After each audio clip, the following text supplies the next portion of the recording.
잠언 18장 말씀 통해서 지혜의 샘이라는 제목으로 말씀을 증거하겠습니다. 4절 한번 볼까요? 4절에 시작. 명철한 사람의 입의 말은 깊은 물과 같고 지혜의 샘은 솟구쳐 흐르는 내와 같으니라. 아멘.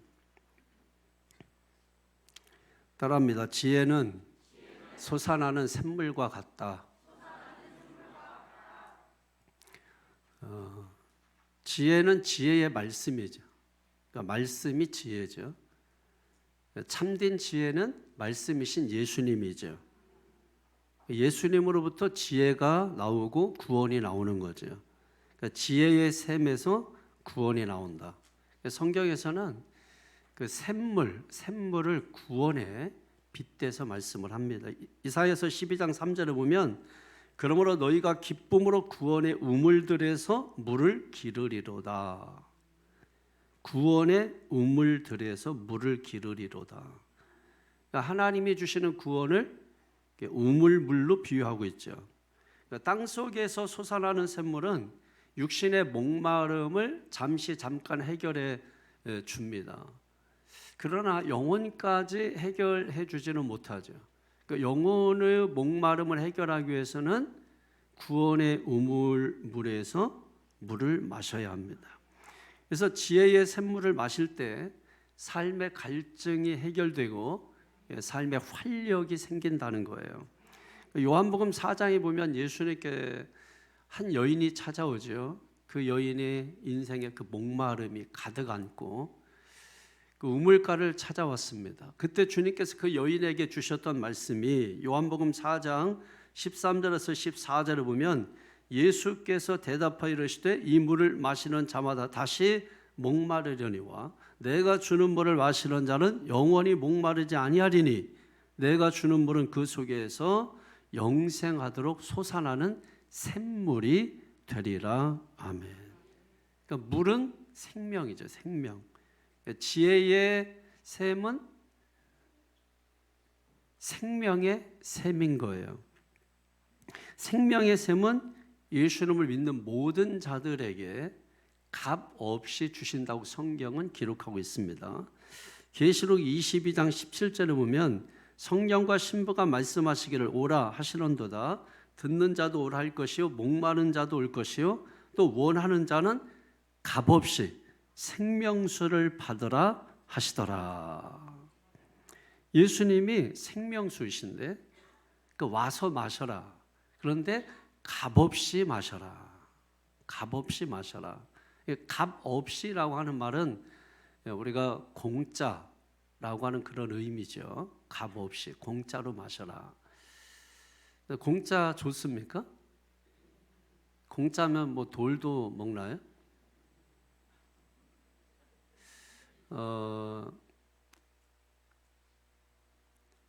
우리가 어떤 것이 우리에게 주어진다면 그건 노력의 대가이고 그게 아닌데 주어졌다면 그거는 유혹의 대가라는 말이 있습니다.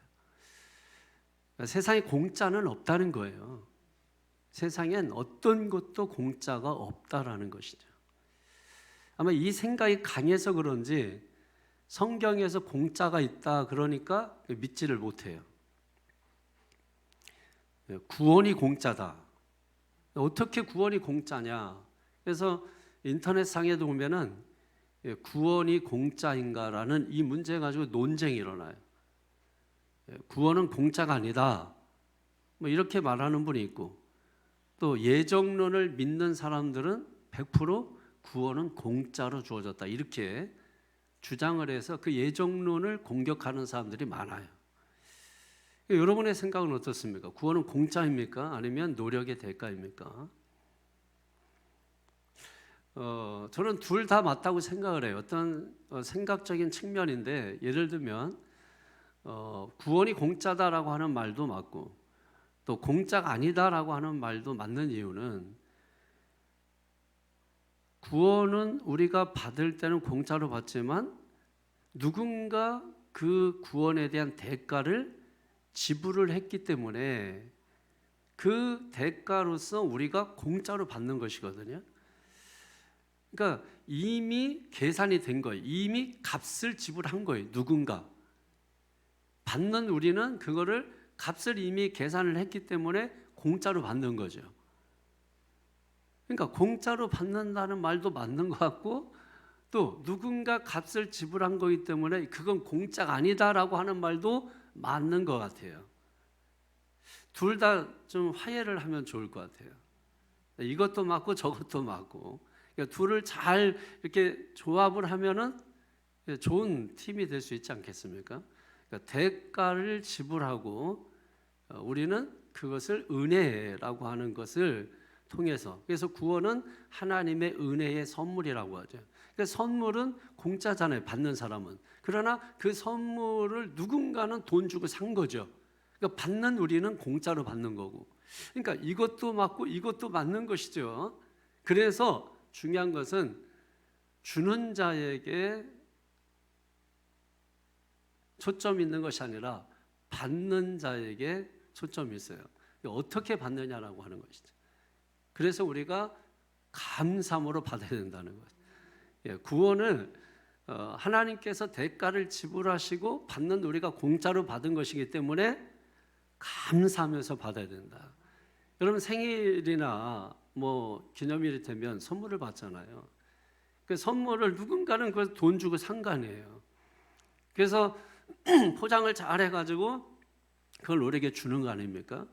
그러면 받는 사람은 뭐예요? 자기는 공짜로 받지만 이 사람은 그거를 대가를 지불하고서 사서 나한테 주는 거기 때문에 그걸 생각하고 뭐예요? 감사함으로 우리가 받아야 되는 것이죠. 그러면 여러분 끝나는 거예요. 그래서 구원은 어떻게 말하면 공짜라고 하는 말도 맞고, 대가를 지불하고 산 것이기 때문에 공짜가 아니라는 말도 맞아요. 어쨌든 우리가 받는 것은 구원인데, 구원을 받는 자는 그걸 감사하면서 우리가 받아야 된다라고 하는 것입니다. 요한복음 7장 37절에서 38절에 보면 명절 끝날 곧 큰 날에 예수께서 서서 외쳐 이르시되 누구든지 목마르거든 내게로 와서 마셔라. 나를 믿는 자는 성경의 이름과 같이 그 배에서 생수의 강이 흘러나오리라. 지금 제가 성경에 나와 있는 강, 물, 샘물 뭐 이런 말씀을 몇 가지 지금 읽어드리고 있는 것입니다. 예수님께 값없이 나오라는 거예요. 목마르거든 누구든지 오라는 거예요. 그러니까 목마른 사람이 와야죠. 예수님께 오면 그 물을 마실 수 있다고 말씀을 하는 겁니다. 그래서 우리의 필요와 우리의 갈급함을 다 채워주신다는 거예요. 여러분 인생은 필요가 있어요. 내가 다 가진 것 같아도 여러분 필요가 있습니다. 또 그 심령이 바라고 원하는 갈급함이 있단 말이에요. 그게 육신의 목마름이든 영적인 목마름이든 물질의 목마름이든 인간은 누구나 다 목마름을 가지고 있단 말이에요. 어떤 분은 건강에 대한 목마름을 가지고, 어떤 분은 성공에 대한 목마름을 가지고 있고, 어떤 분은 뭐 직분에 대한 목마름을 가지고 있는 분도 있고. 근데 그 목마름을 가지고 있는 사람들은 다 주님 앞에 나오라는 거죠. 그래서 주님이 생수를 공급해 주겠다 하고 큰 소리 치는 거예요. 그래서 와서 마셔라 이렇게 말씀하는 거예요. 그러니까 여러분이 이 음성을 듣고 주님 앞에 나온 자는 주님이 주시는 생명수 샘물을 마시게 되는 것이고, 그 샘물을 마신 자는 육신의 어떤 갈급함, 영혼의 목마름 이런 것들을 해소할 수 있다라고 하는 거예요. 주님 앞에 나오지 않으면 생명수 샘물을 마실 수 없기 때문에 그 갈급함, 그 갈증, 목마름을 가지고 여전히 살게 되는 것입니다. 우리가 세상에서 열심히 일하고 노력하고 여러분 그것 가지고 구원받는 게 아니에요. 만약에 그것 가지고 구원받는다면 교회에서는 그런 삶을 계속해서 축복해주고 격려해주면 돼요. 그러나 그것은 인본주의지 결코 그걸 통해서 구원을 받는 것은 아닌 것입니다. 여러분이 열심히 살았다 하더라도, 최선을 다해서 살았다 할지라도, 땀을 흘리며 살았다 할지라도, 지치도록 여러분이 힘들게 힘겹게 살았다 할지라도 그건 구원을 받을 수 있는 길이 아니고, 그건 육신을 가지고 있는 그 육을 위해서 산 것이기 때문에 우리가 구원받는 거하고는 아무 상관이 없어요. 구원을 받기 위해서는 교회에 나와서 구원받는 길을 제시받아야 되고, 어떻게 구원받는가를 말씀을 통해서 우리가 듣는 거를 지혜라고 하는 거예요. 그 말씀을 듣는 사람을 지혜로운 사람이라고 하는 거예요. 그걸 듣지 않는 사람을 어리석고 미련한 사람이라고 하는 거예요. 오늘 성경은 그걸 말씀하는 거예요. 그래서 지혜의 샘에 나와서 지혜의 샘물을 마시는 자는 어떻게 살아야 되는가에 대하여 오늘 성경은 말씀하는 겁니다. 우선 첫 번째로 미련함에서 떠나야 된다라고 말합니다. 1절 2절 시작. 무리에게서 스스로 갈라지는 자는 자기 소욕을 따르는 자라. 온갖 참 지혜를 배척하느니라. 미련한 자는 명철을 기뻐하지 아니하고 자기의 의사를 드러내기만 기뻐하느니라. 아멘. 지혜의 반대가 뭐예요? 미련한 거죠. 미련한 자는 1절에 있는 것처럼 독불장군이에요. 독불장군. 이 독불장군입니다. 자기만 옳다고 주장하는 거예요. 그것뿐만이 아니죠. 다투고 남의 말하기 좋아하고 또 함부로 말하는 거죠. 왜냐하면 그 사람 속에 쓴물이 있어서 그래요. 쓴물.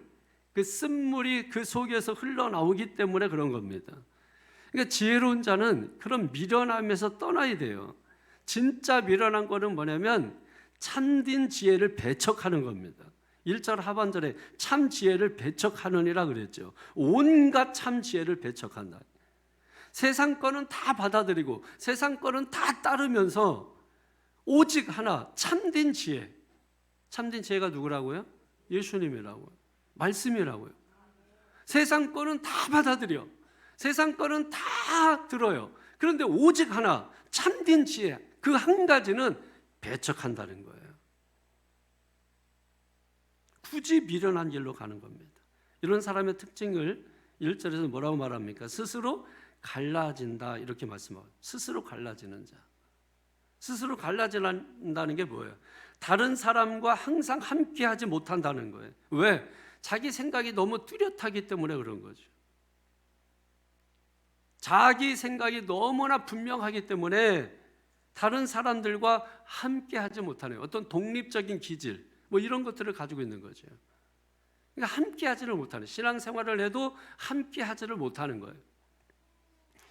여러분, 우리가 신앙생활하면서 함께 교제하고 하는 게 이제 굉장히 중요한 거예요. 우리는 이제 예배만 드리면 된다, 뭐 이런 생각을 가지고 있는 분들도 계신데, 그러면 신앙이 성장하지가 않아, 믿음이 성장하지가 않아. 여러분, 자녀들이 학교를 가지 않고 어떤 사회 공동체에 섞이지 않으면 애들이 인격적으로 성장하지 않아요. 성숙하지질 않아요. 몸은 크는데 아이들이 지성이 성장하지 않고 사회성이나 공동체성이 성장하지 않는 거예요. 그럼 그게 이제 비정상이 되는 것이죠. 그래서 우리가 교회에 나와서도 함께 어울려서 함께 봉사하고 함께 섬기고 하는 그런 것들이 필요한 것입니다. 그러면서 2절에 보면 미련한 사람은 항상 자기 의사만 드러내는 것을 기뻐한다 이렇게 말씀하고 있죠. 내가 최고인 거죠. 나만 옳은 거죠. 그래서 배울 필요를 느끼지 못하는 거예요. 그리고 어떤 좋은 지혜가 있어도 그걸 알아. 그게 좋다는 걸 알아. 그걸 알면서도 불구하고 뭐예요? 그걸 받아들이질 않는 거예요. 그러면 여러분, 그 사람에게 뭐가 들어가겠어요? 사람이 배울 기회가 있을 때 배워야 되잖아요. 우리가 신앙이라는 것은 늘 배워야 되는 거예요. 그리스도의 장성한 분량에 이를 때까지 배워야 되는 거예요. 나는 이 정도면 됐어 할 만한 사람은 없는 거예요. 신앙이라는 것은 우리가 배우면 배울수록, 우리가 말씀을 공부하면 공부할수록 이제 다 됐다 이렇게 생각하는 게 아니라 오히려 하면 할수록 부족함을 더 느끼게 되죠. 더 배워야 돼요. 나는 미련하다, 나는 아는 게 없다, 나는 아무것도 아니다, 그런 생각이 들게 되는 거죠. 그게 오지 않으면 우리는 사실 아직 모르는 거거든요. 그게 와야 거기서부터 시작인 거거든요. 그게 와야 비로소 하나님에 대해서 눈을 뜨는 것이거든요. 그런데 배울 필요도 없고 기회가 와도 반기지 않고 자기의 미련함을 모르는 거예요. 내가 얼마나 미련한지를 모르는 거예요. 내가 지금 지옥길로 가고 있다는 걸 모르는 거예요. 내가 지금 엄한 길로 가고 있다는 걸 모르는 거예요. 이런 사람을 성경은 3절에 보니까 악한 자라고 말하고 있습니다. 3절 보세요. 시작. 악한 자가 이럴 때에는 멸시도 따라오고 부끄러운 것이 이럴 때는 능력도 함께 오느니라. 아멘. 악하다라는 거예요. 우리는 그냥 그래서 그런가 보다, 이게 뭐 그럴 수도 있지, 다 그렇게 넘어가요. 여러분 우리의 몸이 어디가 문제가 생겼습니다. 그러면 뭐 그럴 수도 있지, 뭐 그렇게 넘어가는 사람이 있어요? 작은 것만 뭐 기침만 나도 병원에 달려가고, 몸만 으스으스 쳐도 약국에 달려가고, 그럼 그러지 않나요?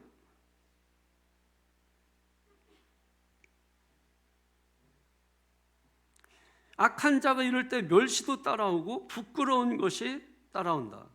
그러니까 이런 사람들 주위에는 멸시와 부끄러움이 있다라는 거죠. 그래서 결국은 능욕이라고 했는데, 능욕이라는 것은 조롱, 놀림 뭐 이런 것을 의미하는 것이.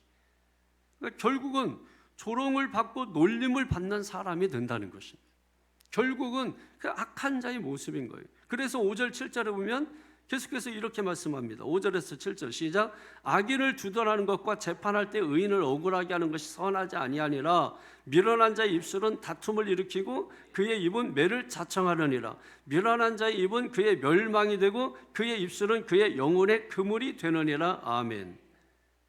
미련한 자들, 악한 자들, 이 사람들의 말 때문에 다툼과 갈등이 일어난다고 말씀하고 있죠. 나중에는 스스로 화를 자초하고 자기 때문에 매를 맞는 것입니다. 자기가 하는 말에 스스로 묶여서 이러지도 저러지도 못하게 된다라는 거예요. 자기가 판 우물에 자기가 빠져버리고 마는 격인 거죠. 그러니까 남 때문에 망하는 게 아니라 스스로 망하게 된다라는 거예요.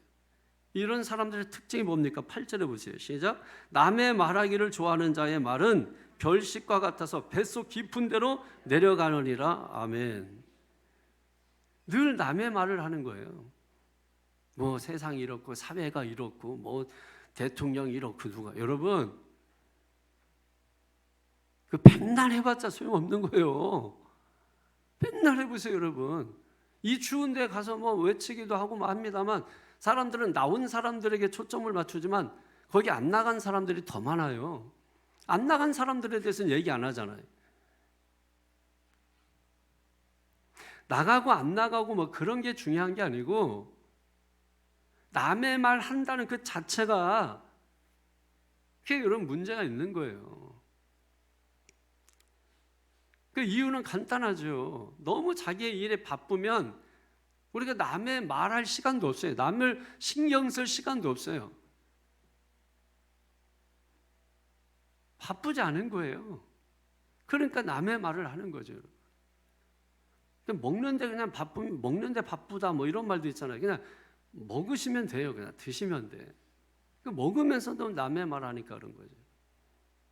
세상이 이렇고 다 먹는 자리에서. 그러니까 먹는데 바쁘세요. 그냥 먹는데 바쁘면 되는 것이거든요. 근데 안 바빠. 안 바쁘면 뭘 해야 되죠? 자기를 돌아봐야 되는 것이죠. 자기를 돌아봐야 돼요. 여러분 우리에게 가장 큰 문제는 뭐냐면 우리는 안 돌아본다는 거예요. 그리고 자기가 심판자의 위치에 서는 게 가장 큰 문제인 거예요. 내가 심판자의 위치에 서는 거예요. 내가 다 심판하고 내가 판단. 그러면 하나님의 존재는 필요가 없는 거예요. 내가 신인데, 내가 하나님인데, 나는 틀리지 않는데. 사람인데 여러분 어떻게 그럴 수 있어요? 교황 무오설이라는 게 있어서 교황은 절대 틀리지 않는다 뭐 이런 말을 하지만 그거는 사람이 만든 말이죠. 사람은 여러분 자기를 돌아보는 게 가장 중요해요. 남는 시간 뭐 하여튼 시간이 남으면 남의 말 할 생각하지 말고 자기를 돌아보는 것이 가장 중요한 것입니다. 자기 자신만 지키면 돼요. 난 뭐 교통 뭐 신호 지키니 안 지키니 백날 얘기해봤자 소용없다니까. 내가 잘 지키면 되는 거예요. 나만 잘 지키면 되는 거예요. 나는 계속 편법을 써가면서 다 이유가 있죠. 빨리 가려고, 빨리 뭐 내가 급하니까 다 이유가 있죠. 교통신경이 그거 다 들어주면 법 질서가 제대로 섭니까? 그러니까 중요한 거는 나만 잘하면 되는 거예요. 나만 잘 지키면 되잖아요. 잘 지키지 않는 사람은 다른 사람에 대해서도 그럴 거라고 생각해서 말을 함부로 합니다. 그러니까 법 잘 지키는 사람들은 남에 대해서 말을 함부로 하지 않아요. 말씀대로 사는 사람들도 마찬가지입니다. 그러니까 말씀대로 살지 않는 사람이 이러쿵저러쿵 말씀 가지고 하는 거지, 말씀을 잘 지키며 사는 사람들은 우리 스스로가 돌아보고 내 자신을 돌아보고 내 자신을 점검하고 모든 게 자기 자신을 돌아보라고 말한단 말이에요. 그러지 않아요? 우리 자신만 돌아보면 여러분 모든 것이 여러분 다 되지 않아요? 가정에서도 마찬가지죠. 누구 뭘 할 것 없이 그냥 각자 자신만 잘 돌아보면 되는 거죠. 자기 자신이 지켜야 될 것 잘 지키면 되는 거죠. 남의 굳이 간섭하면서 살 이유가 없는 거죠. 신앙생활도 마찬가지예요. 나만 똑바로 하고 나만 제대로 하면 되잖아요. 남을 간섭할 이유가 없는 거죠. 오직 간섭은 하나님께 맡기고 말씀에 맡기고, 그래서 말씀 들을 때 불편한 거예요. 간섭을 하니까. 여러분 잘하면, 말씀을 들으면 기쁘죠. 말씀에 안 맞으니까, 말씀에 맞지 않으니까 말씀을 들으면 불편한 거예요. 그걸 감수해야죠, 여러분. 아니 숙제를 안 해간 놈이 선생님한테 칭찬 들으면 이게 정상이겠어요? 생각해 보십시오. 그런 사회가 되면 병든 사회죠. 신앙도 마찬가지예요, 여러분. 우리가 신앙생활을 우리가 하는 것이 그냥 지금은 이제 우리가 넉넉하게 그냥 이렇게 하는 것 같지만은, 우리가 지금 하고 있는 이 신앙을 지키고 이 신앙을 우리에게 물려주기까지 엄청난 희생과 엄청난 고통과 엄청난 순교와 정말 말로 형용할 수 없는 큰 핍박, 박해들이 있었던 거 여러분 잘 아시잖아요. 우리는 그냥 공짜로 물려받은 것 같이 그냥 이게 뭐 아무것도 아닌 것처럼 이렇게 느껴지고 있지만은, 아까도 말씀드린 것처럼 누군가 대가를 지불하고 그걸 사온 거잖아요. 그래서 신앙이 깊어질수록, 연륜이 깊어질수록 뭐예요? 나보다도 뭐예요? 나에서 너로 시선이 옮겨가는 거예요. 아, 네가 이것을 준비하기 위해서 얼마나 많이 고생했을까? 당신이 이것을 나에게 주시기 위해서 얼마나 많은 희생을 치렀을까? 내가 받은 것이 아니라 그 준 것에 대해서, 신앙이 여리고 옅으면 받은 것 가지고 이게 좋네 나쁘네 하고 막 뜯어보고 뭐 이게 얼마짜리냐 뭐 이런 거 얘기하겠죠. 그러나 우리가 깊어지면, 그래서 나이가 들어서 아기 낳고 살다 보면, 그 전에는 모르지만 아기 낳고 살다 보면 그 친정 엄마의 마음을 이해하게 되고, 하나님도 같은 관점이에요. 어려서 우리가 믿는 하나님과 어른이 되어서 믿는 하나님, 성숙해서 믿는 하나님이 다르단 말이에요.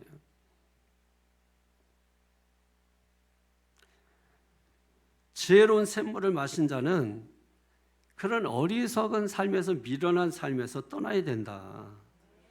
그걸 위해서 4절처럼 해야 된다는 거죠. 4절에 시작. 명철한 사람의 입의 말은 깊은 물과 같고 지혜의 샘은 솟구쳐 오르는 뇌와 같으니라. 아멘. 샘물과 같은 혀가 돼야 된다. 샘물과 같은 말을 해야 된다. 그게 지혜로운 혀라는 거죠. 그 지혜로운 혀는, 샘물과 같은 혀는 깊은 샘물과 같다. 솟구쳐 흐르는 샘물과 같다. 그러니까 내 안에 지혜의 샘이 솟구쳐 흘러야 되는 거죠, 여러분. 말씀의 샘이 내 안에서 솟구쳐 흘러나와야 되는 거죠. 구원의 샘물이 내 안에서 솟구쳐 흘러나와야 되는 거죠. 은혜의 샘물이 내 안에서 솟구쳐 흘러나와야 되는 거죠. 이게 없으면 쓴물이 나온단 말이에요. 쓴물이. 쓴물이 나오면 그 입을 통해서 무슨 말이 나올까요? 미련한 말이 나오는 거예요. 그래서 갈등을 일으키고 다툼을 일으키는 말을 한단 말이에요. 우리의 혀에 살리는 힘이 있고 죽이는 힘이 있잖아요. 한 입에서 축복과 저주가 동시에 나오는 거 아닙니까? 그래서 마음이 훈련되지 않으면 우리의 말이 감정대로 나오게 된단 말이에요. 마음이 훈련되면 이 말하면 끝장나겠는데, 이 말하면 아주 결판 나겠는데, 이 말하면 마음이 훈련되면 그걸 생각하고 말을 합당하게 하고 때에 맞는 말을 골라서 하게 되는 거죠. 이게 훈련되지 않으면 쓴물이 나와서 쓴 말이 나오게 되고, 그 말을 듣는 사람은 상처를 받게 되고, 그래서 결국은 뭐예요? 다툼과 갈등과 더 나아가서 분쟁을 일으키게 된다는 거죠. 그래서 우리의 마음에는 샘물이 막 솟구쳐 흘러나와요. 샘물이. 그런 마음을 무엇으로 정화할 거예요? 이 마음을. 마음의 양식. 그래가지고 뭐 책 많이 읽으면 여러분 그것도 뭐 도움이 되겠지만은, 궁극적으로 하나님의 말씀이 여러분 안에 있어야 된다고요. 그래서 말씀을 마음판의 색이라고 말씀하잖아요. 말씀이 샘물이에요. 그게 지혜의 샘이에요. 그게 내 속에서 흘러 넘쳐야 된다라는 것입니다. 그 다음에 두 번째로는, 지혜로운 자는 미련함에서 떠나기 위해서 여호와께로 달려가야 합니다. 10절에 보세요. 시작. 여호와의 이름은 견고한 망대라. 의인은 그리로 달려가서 안전함을 얻느니라. 아멘. 하나님을 의지하라고 하는 거예요. 하나님의 이름을 의지하라. 이름이라는 것은 존재를 의미하는 거죠. 근데 그 이름은 강한 망대라는 거예요. 강한 망대, 피난처. 이거는 세상의 온갖 풍파에도 끄떡없는, 적들의 공격에도 요동치지 않는 높이 솟아있는 망대라는 것입니다. 그래서 세상 풍파를 만날 때 그것을 향해서 달려가는 자는 안전할 것이다. 그래서 망대신 여호와 하나님께 달려가라, 이렇게 말씀하는 거예요. CCM 중에 그런 가사 있잖아요. 주님의 이름은 강한 성루, 그곳에 달려가 앉아 안전하리. 맞나요? 예. 강한 성루, 그곳에 달려간 자 안전하리. 여러분 시편 18편 2절에 여호와는 나의 반석이시요 나의 요새시요 나를 건지시는 이시요 나의 하나님이시요 내가 그 안에 피할 나의 바위시요 나의 방패시요 나의 구원의 뿌리시요 나의 산성이시로다. 그 하나님께 달려가라는 거예요. 그 하나님께 달려가면 안전하다라는 거예요. 삶이 힘들고 피곤하고 곤고할 때 자꾸 딴짓하지 말라는 거잖아요. 우리가 신앙이 있고 믿음이 있다면 엉뚱한 것에 힘 빼지 말고 하나님께 달려가라는 것입니다.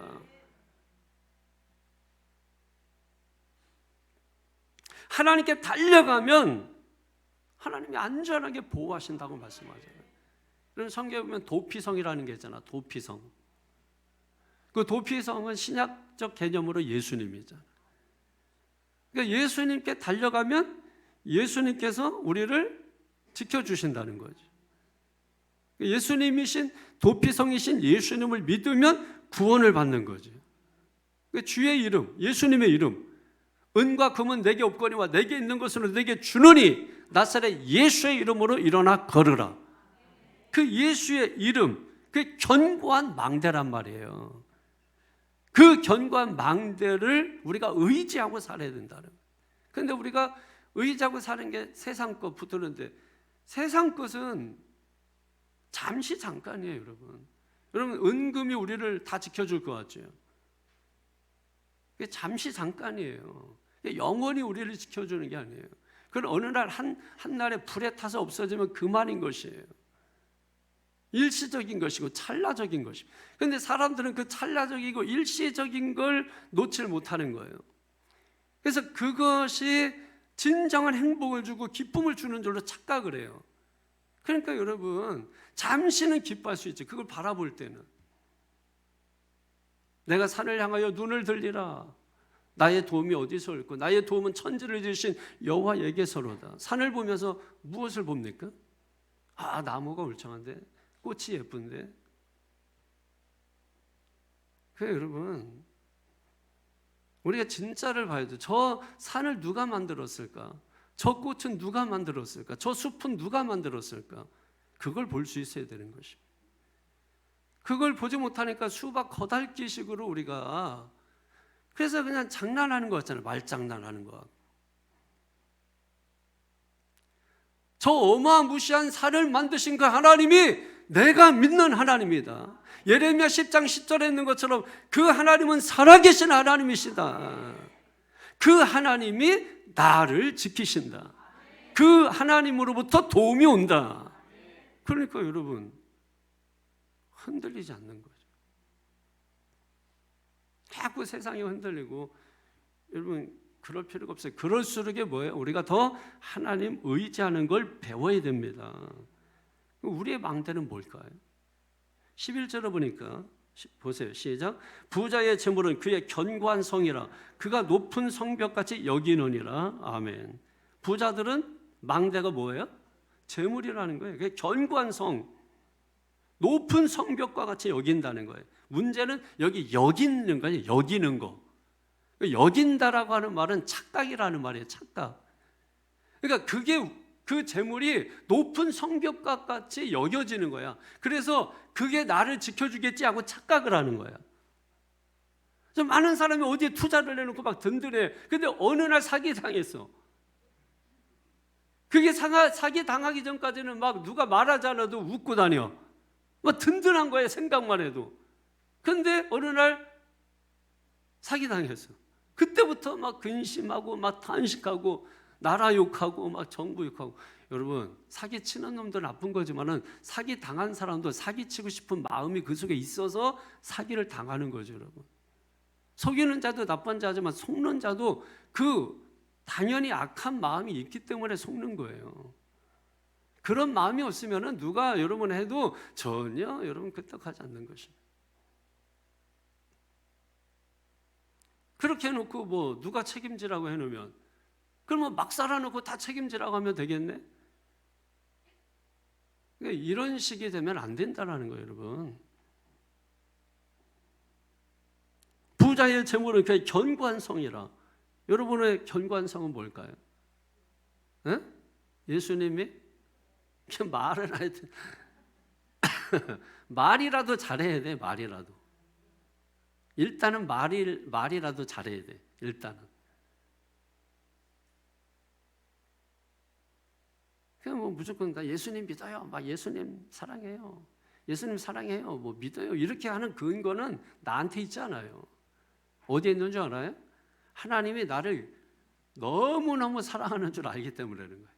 내가 실수하고 내가 부족해도 하나님이 나를 너무너무 사랑하신다라는 걸 알기 때문에, 하나님의 성품을 알기 때문에, 그의 헤세드 하시고 인자하시고 신실하시고 성실하신 그 하나님의 성품을 알기 때문에, 내가 실수하고 여러분 내가 잘못하고 그래도 하나님이 나를 사랑하십니다라고 우리가 그렇게 고백을 하는 게 내가 하나님을 사랑해요. 그 사랑하는 인간이 그렇게 합니까? 말이 안 되잖아요. 그러니까 우리가 뭘 알아도 제대로 알아야 그 고백이 성립이 되는 겁니다. 뭡니까? 하나님이 나를 그렇게 사랑하신다는 걸 알기 때문에 그러는 거예요. 자식이 왜 부모 앞에서 막 큰소리치고 뭐 자기가 주인인 것처럼 막 할까요? 자기가 뭐 실수하고 뭐 잘못해도 부모가 다 용서해주고 다 덮어주고 사랑해줄 걸 그 자식은 기가 막히게 알아요. 그래서 그 어린 놈들도 부모 아니고 딴 사람 아저씨가 넉넉하게 생기고 부자 아저씨한테도 안 가. 그 가난하고 힘없는 부모한테 달려가는 거예요. 왜? 저 부자 아저씨는 나한테 절대로 자비를 베풀 사람이 아니고 사랑을 무조건 베풀 사람이 아니야. 근데 뭐예요? 부모는 뭐예요? 무조건 자비를 베풀 부모라는 걸 아는 거예요. 그러니까 이 자녀들은 뭔 일만 생기면 부모에게 달려가는 것이. 큰 소리 치고. 그게 얼마나 믿음이 좋은 거예요. 그러니까 우리는 그 정도 믿음도 없는 거죠. 왜? 어른이라 이거죠. 어른.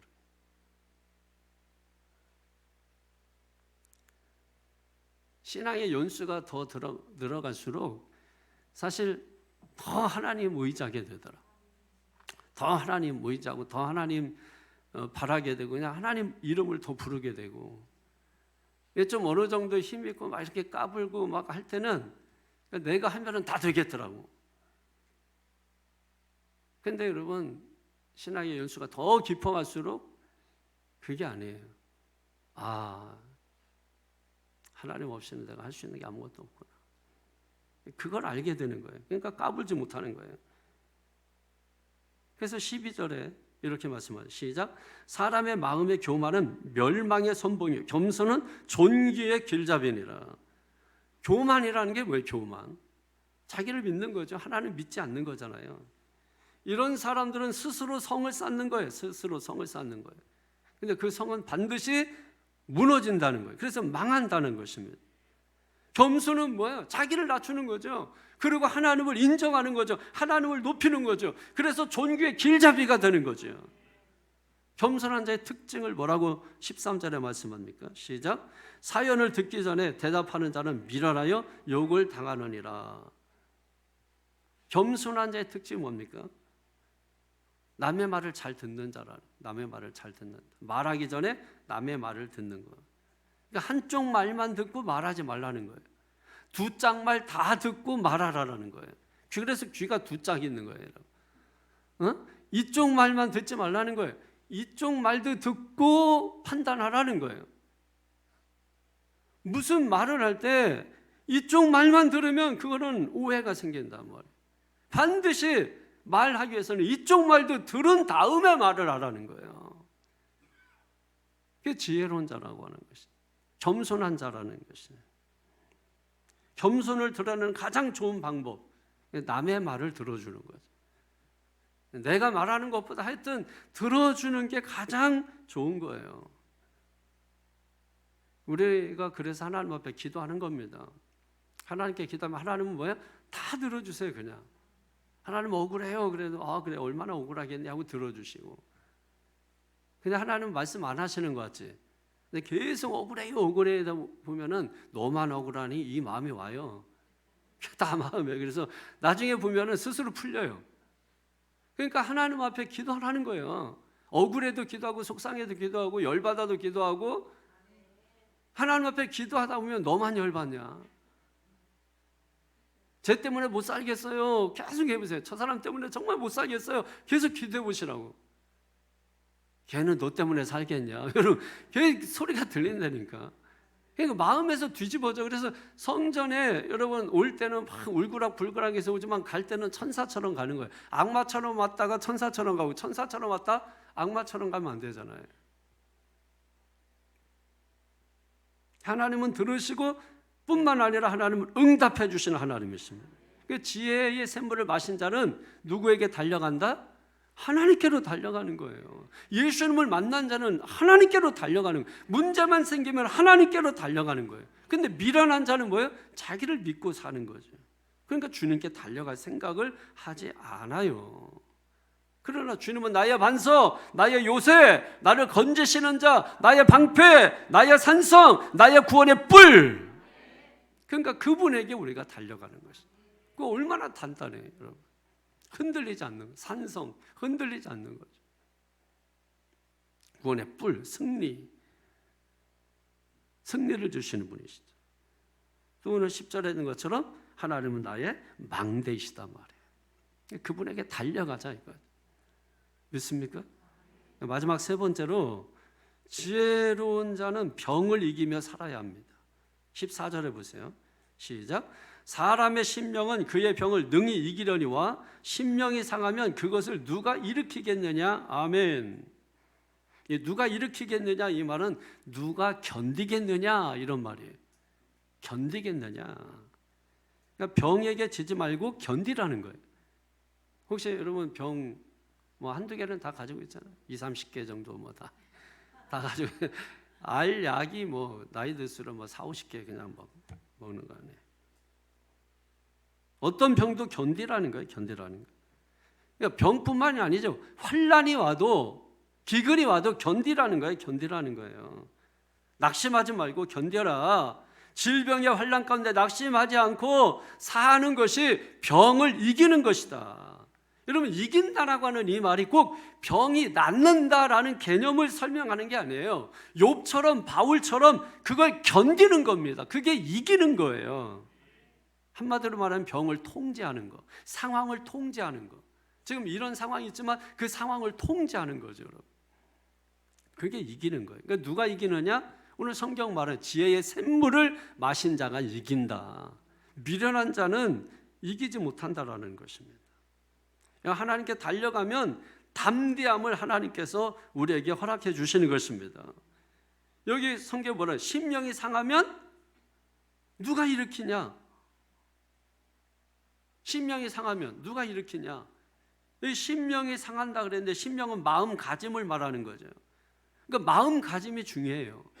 마음가짐이 건강하면, 강하면 병을 이길 수 있다라는 것입니다. 모든 병의 70%가 마음에서 온다고 하잖아요. 그러니까 마음가짐이 중요하다라는 거예요.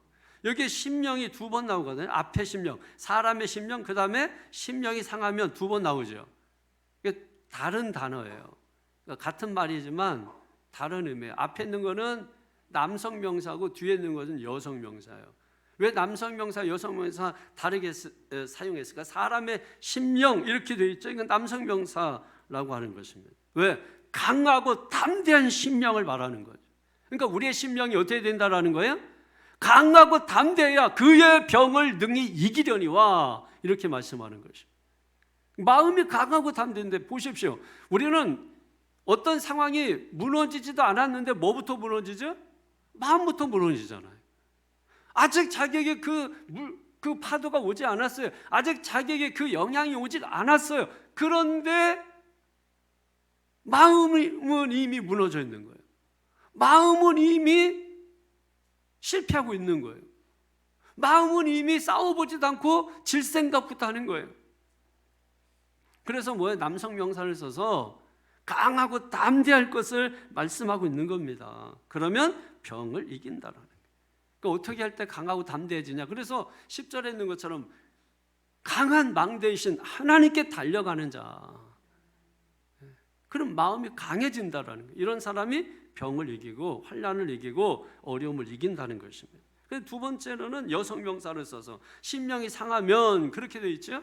심령이 상하면 여성 명사하니까 뭐 좀 연약하고 또 연약한 그런 좀 감정적으로 낙심되고 연약한 그런 또 감정적으로 낙심되는 그런 심령을 의미하는 것이죠. 그러니까 그런 심령 가지고는 뭐예요? 병을 견디지 못한다라는 거예요. 그러니까 병든 사람한테 가가지고서 아이고 얼마나 아프세요? 뭐 이것도 중요하지만은 그러면 사람은요 계속 아이고 나 그래요, 나 죽어요, 나 이렇게 돼요, 여러분. 근데 그까지가 아무것도 아니야. 그러면 열은 받지. 근데 여러분 그게 실제예요. 배가 아파 죽으려고 그랬네. 야 빨리 밥 먹고 나와라 그러면. 배가 아픈데 밥 먹으라면 열 받지. 근데 밥 먹으면 낫는다니까. 그게 뭐냐면 마음가짐이에요. 마음가짐. 그러니까 여러분 우리가 비행기를 탈 때 뭐 너무 멀미하니까 그래서 멀미약을 먹으면 멀미를 안 한다 이렇게 생각을 하고 있잖아요. 그래서 어떤 사람이 실험을 했대. 비행기 타는 사람한테 멀미약 병에다가 물을 집어넣었대. 그래서 그걸 마셨더니 사람들이 멀미를 하나도 안 하더래. 그 사람들이 멀미약을 먹어서 멀미를 안 했다고 생각을 했지만 맹물을 먹은 거예요. 마음에 달린 거예요. 마음에. 아유 나는 차만 타면 멀미해. 나는 목사님 차만 타면 막 멀미해. 그러니까 여러분 그게 마음에 그래서 그런 거예요. 마음에. 어떤 사람은 그러면 왜 해도 뭐 오히려 그냥 막 그냥 편안하게 잠도 잘 자고 왜 그래요, 여러분? 믿음이 있으니까 그런 거예요. 믿음이. 마음이 중요한 거라니까. 마음을 강하게 하십시오. 어떤 환경, 어떤 상황이 와도 여러분 마음을 강하게 하시라고. 눈이 뭐 많이 와도 마음을 강하게 하시라고. 그럼 이겨낼 수 있다니까. 여러분 제가 하는 말이 아니에요. 제가 하는 말은 다 성경의 사상을 이야기하는 거지. 그걸 하나하나 절마다 다 제가 들이대면 설교할 시간이 없잖아요. 그러니까 어떤 말이든 그거는 다 성경의 사상에서 나오는 것입니다. 7전 8기의 그 신앙에서 나오는 것입니다. 여러분 로마서 8장 37절에 있는 것처럼 넉넉히 이긴다는 성경의 사상에서 나오는 것입니다. 잠언서 4장 23절에 여러분 마음을 다스리는 것, 거기에서 생명이 나온다는 사상에서 나오는 것입니다.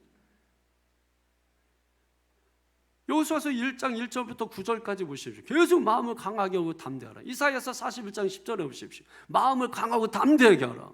계속해서 우리에게 말씀합니다. 빌립보서 4장 6절 7절에 보십시오. 아무것도 염려하지 마라.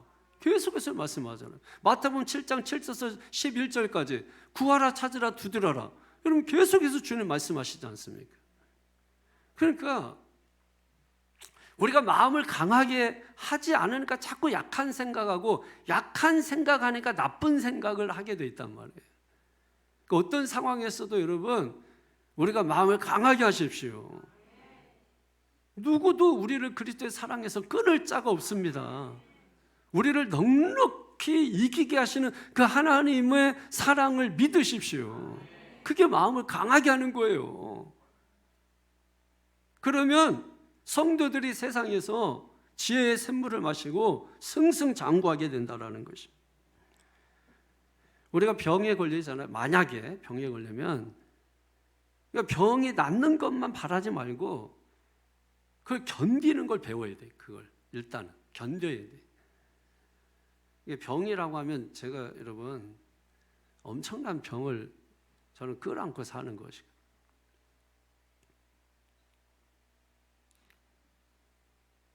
견디는 거예요.